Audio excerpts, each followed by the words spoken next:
கிருஷ்ணகிரி மாவட்டம் ஓசூர் மாநகராட்சி தனியார் மண்டபத்தில் கிருஷ்ணகிரி மேற்கு மாவட்ட அதிமுக நிர்வாகிகள் கூட்டம் நடைபெற்றது.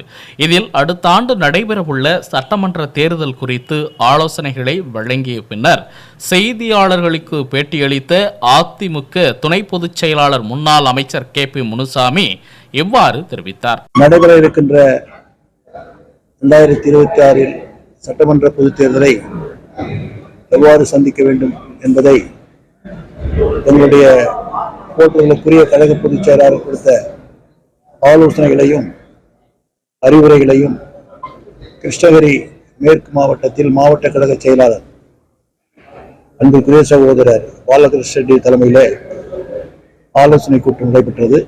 அந்த ஆலோசனை கூட்டத்தில் பொதுச் செயலாளருடைய அறிவுரைகளை நாங்கள் எடுத்துக் கூறினோம் என்பதை தெரிவித்துக் கொள்கிறேன். நேற்று முதலமைச்சர் அரசு நிகழ்ச்சியில பேசுறாரு. அவதூறுகளால திமுகவை வீழ்த்துறதுக்காக EPS தமிழ்நாட்டை வெற்று வாக்குறுதிகளை கொடுத்து பாழாக்கி இருக்கிறாரு. மீண்டும் தமிழகத்துல திமுக ஆட்சி தான் தொடரும் அப்படின்னு சொல்லியிருக்காரு. இதை பத்தி உங்களுடைய அவர் வெற்று வாக்குறுதிகளை கொடுத்து மக்களை ஏமாற்றுகிறார் என்று சொல்லுவது அவரையே ஏமாற்றிக் கொண்டிருக்கிறார். ஏனென்று சொன்னால் 520 வாக்குறுதிகளை கொடுத்தவர் அவர்தான். மனசாட்சியோடு அவர் சிந்தித்தால் நாம் தேர்தல் காலத்தில் கொடுத்த அனைத்து வாக்குறுதிகளையும் நிறைவேற்றினோமா என்று அவர் மனசாட்சியோடு பார்த்தால் இந்த கருத்தை அவர் சொல்ல மாட்டார். அவருக்கு தேர்தல் ஜுரம் வந்துவிட்டது. அந்த தேர்தல் ஜுரம் வந்த காரணத்தினால்தான், தோல்வி பயம் வந்த காரணத்தினால்தான் தன்னை அறியாமலேயே 220 வெற்றி பெறுவோம் 220 வெற்றி பெறுவோம் என்று அவர் பிதற்றிக் கொண்டிருக்கிறார். அதனால் எங்களுடைய கழகத்தினுடைய பொதுச் செயலாளர் எடப்பாடியார் அவர்கள் இவர்கள் செய்கின்ற தவற்றினை தெளிவாக மக்களிடத்தில் எடுத்துச் சொல்கின்ற காரணத்தினால் பயத்தின் காரணமாக அவதூறு என்று சொல்லுகிறார். அது அல்ல, உண்மையை நாங்கள் சொல்லிக் கொண்டிருக்கிறோம். ரைடு நடத்திதான் அதிமுகவை கூட்டணிக்கு அழைக்கணும்னு அவசியம் இல்லை. எடப்பாடி பழனிசாமி அண்ணனிடம் உட்கார்ந்து பேசினால் கூட்டணி அமைந்துவிடும் அப்படின்னு சொல்லி நயினார் நாகேந்திரன் உட்கார்ந்து பேசினா கூட்டணி அமையும். அவர் சொன்ன கருத்தில் ஒன்று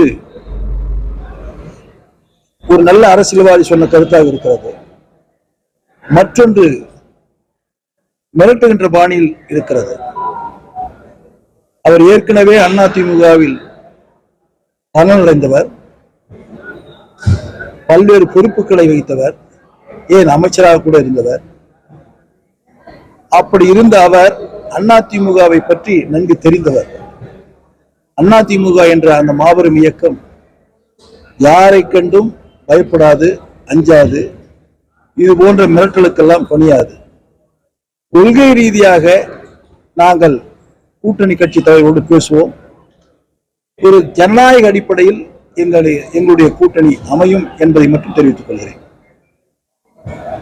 சீமான் தொடர்ச்சியா அந்த பெரியார் எதிர்ப்பு சர்ச்சை பேசிட்டே இருக்காரு. இனியே தொடர்ந்து பேசுவேன், ஆரியமும் திராவிடமும் ஒண்ணுதான் அப்படிங்கிற மாதிரி தொடர்ந்து பண்ணிட்டே இருக்காரு. பெரியார் இயக்கங்கள் தான் அவருக்கு கடுமையான கண்டனம் எதிர்ப்பு செய்யறாங்க. மற்றபடி யாரும் பண்ணல அப்படிங்கிற மாதிரி அவரு பெரியாரை பற்றி பேசுவதற்கு திரு சீமான் அவர்களுக்கு எந்த விதமான தார்மீக உரிமையும் இல்லை. பெரியாரை பற்றி விமர்சனம் செய்வதற்கே பெரியார் தான் காரணம் என்பதை அவர் மறந்துவிட்டார்.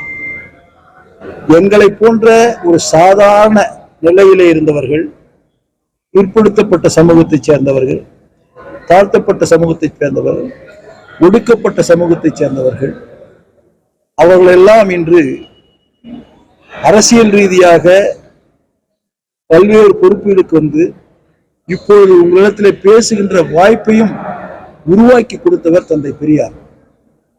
தந்தை பெரியாரை பற்றி பேசுவதற்கு அவருக்கு எந்த விதமான உரிமையும் இல்லை என்பதை நான் தெரிவித்துக் கொள்கிறேன். அவர் ஏதோ பேசிக்கொண்டே இருக்கிறார். என் பாட்டன் என்கிறார், என் தாத்தா என்கிறார், எங்க பாட்டி என்கிறார். இவர்கள் எல்லாம் பேசிவிட்டு இந்த சமூகத்தில் சுதந்திரம் அடைந்த பின்பும் கூட ஒரு குறிப்பிட்ட மக்களுக்கு தான் இந்த ஆட்சியும் இந்த தமிழகம் இருந்தது. அந்த குறிப்பிட்ட சமூகத்திலிருந்தும் குறிப்பிட்ட மக்களிடத்திலிருந்தும் அவர்களிடத்திலே இருக்கின்ற குறைகளை எடுத்து சொல்லி மூட பழக்க வழக்கங்கள் இருந்த ஏழை எளிய மக்களுக்கு விழிப்புணர்வை ஏற்படுத்தி உயர்ந்தவன் தாழ்ந்தவன் என்ற நிலையை மாற்றி, உயர்ந்த சாதி சார்ந்த சாதி என்ற நிலையை மாற்றி, மனிதர் அனைவரும் சமம் என்பதை மக்களிடத்தில் எடுத்து சொல்லி கரடுமுரடான வார்த்தைகளை சொல்லி மக்களை விழிப்புணர்வை ஏற்படுத்தி செய்தவர் தந்தை பெரியார். அவருடைய மாணவராக இருந்த பேரறிஞர் அண்ணா அவர்கள் இந்த தந்தை பெரியாருடைய கொள்கைகளை சட்டமாக இயற்ற வேண்டும் என்று சொன்னால் நாம் அரசியல் கட்சி உருவாக்கி தேர்தல் களத்தில் நின்று வெற்றி பெற்று ஆட்சிக்கு வந்தால்தான் தந்தை பெரியாருடைய கொள்கைகளை சட்டமாக இயற்ற முடியும் என்று பேரறிஞர் அண்ணா அவர்கள் மக்களுடைய மனநிலைகளுக்கு ஏற்றவாறு பெரியார் அவர்கள் ஆண்டவன் இல்லை என்று சொன்னார். அண்ணா அவர்கள் ஒன்றே குலம் ஒருவனே தேவன் என்று சொன்னார். அதற்கேற்றவாறு கட்சி ஆரம்பித்து ஆட்சிக்கு வந்தவுடன் பெரியாருடைய கொள்கைகளைத்தான் சட்டமாக பேரறிஞர் அண்ணா அவர்கள் உருவாக்கினார்கள். இந்த வரலாறு இன்றும் 50 ஆண்டு காலம் தமிழகத்தில் இந்த திராவிட ஆட்சி இருக்கிறது என்று சொன்னால் அதற்கு அடித்தளமிட்டவர் தந்தை பெரியார். ஏதோ பிதற்றிக் கொண்டு கூட்டத்தை சேர்த்துக் கொண்டு கூட்டம் செய்து கைத்தட்டினால் பேசுவது என்பது அவ்வளவு நல்லதல்ல, அது அவருக்கு நல்லதல்ல என்பதை நான் தெரிவித்துக் கொள்கிறேன். ஈரோடு கிழக்கு இடைத்தேர்தலில் தபால் வாக்குகள் தொடங்கிட்டாங்க. இப்போ அதிமுகவும் பாஜகவும் போட்டி போடல. இது யாருக்கு நன்மையா? அதாவது திமுக சீமான் தான் இடையே போட்டி இருக்கு. இது யாருக்கு நன்மையா சாதகம்? வாக்காளர்கள் அவங்க போடுறாங்க.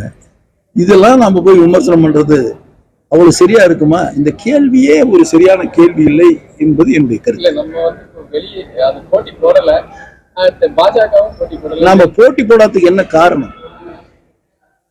ஒரு அராஜகமான தேர்தலை அவர்கள் நடத்துகிறார்கள். வாக்காளர்களை சந்திக்கின்ற பொழுது கூட அந்த வாக்காளர்களை சந்திக்க முடியாத அளவிலே இந்த ஆட்சியில் இருக்கின்றவர்கள் அங்கே தேர்தலை நடத்தி கொண்டிருக்கிறார்கள். அப்படி அராஜகமான முறையில் அதிகார துஷ்பிரயோகம் செய்து மக்களை பல்வேறு வகையில் திசை திருப்பி தேர்தலை சந்தித்த காரணத்தினால்தான் இந்த தேர்தல் ஜனநாயக முறைப்படி நடக்காது என்பதற்காகத்தான் நாங்கள் தேர்தலை புறக்கணித்திருக்கிறோம். அவ்வளவுதான்.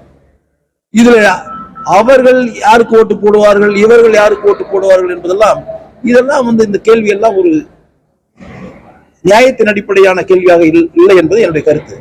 கோமியம் குடித்தால் நன்மைகள் கிடைக்கும் அப்படின்னு சொல்லி அந்த ஐஐடி இயக்குனர் வந்து பேசியிருக்காரு. அதுக்கு பாஜக சார்பில் வந்து அவருக்கு வந்து ஆதரவு நிறைய அந்த கோமியம் குடிப்பதால் வந்து நிறைய உடலுக்கு நல்ல கருத்து. இது வந்து பெரிய விவாத பொருளா வந்து தனிப்பட்ட கருத்துங்க. மொரார்ஜி தேசாய் இந்த நாட்டினுடைய பிரதமராக இருந்தார் தெரியுமா? இந்த வரலாற்றை மறந்தவர்கள் இந்த கேள்வி கேட்க மாட்டீர்கள். சரியா? மொரார்ஜி தேசாய் சொல்லிவிட்டேன். அதற்கு மேல் இந்த கோமியத்தை பற்றி விமர்சனம் செய்ய விரும்பவில்லை.